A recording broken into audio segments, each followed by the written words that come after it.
जय श्री राम दोस्तों। अनेक प्राकृतिक शोभा वाले दर्शनीय स्थल चित्रकूट पर्वत पर स्थित थे। आथ चित्रकूट में निवास करते हुए राम उन दर्शनीय स्थलों का सीता को घूम घूम कर उनका दर्शन कराने लगे।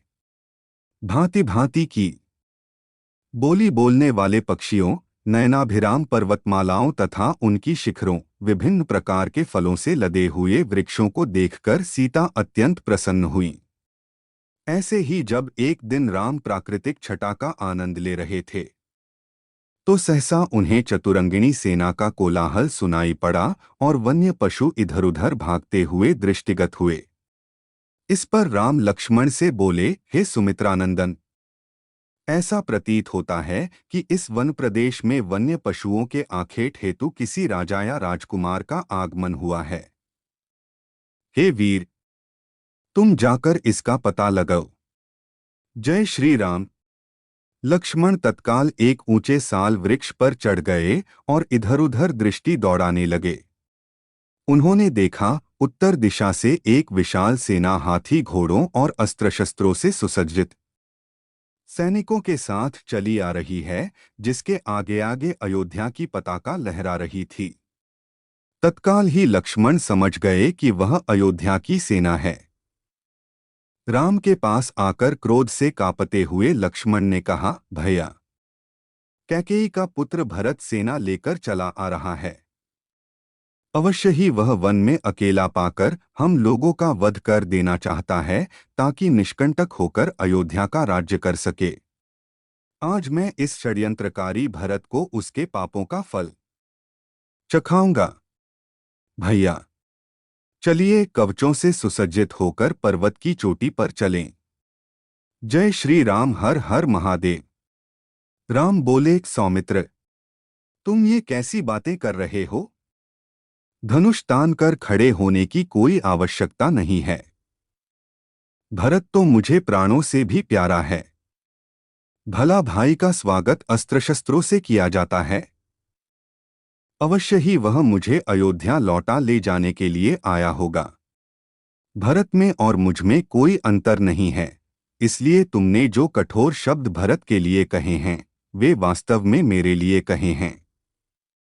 स्मरण रखो, किसी भी स्थिति में पुत्र पिता के और भाई भाई के प्राण नहीं लेता।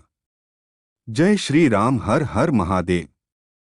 राम के भर्त्सना भरे शब्द सुनकर लक्ष्मण बोले, हे प्रभु, सेना में पिताजी का श्वेत छत्र के नहीं है।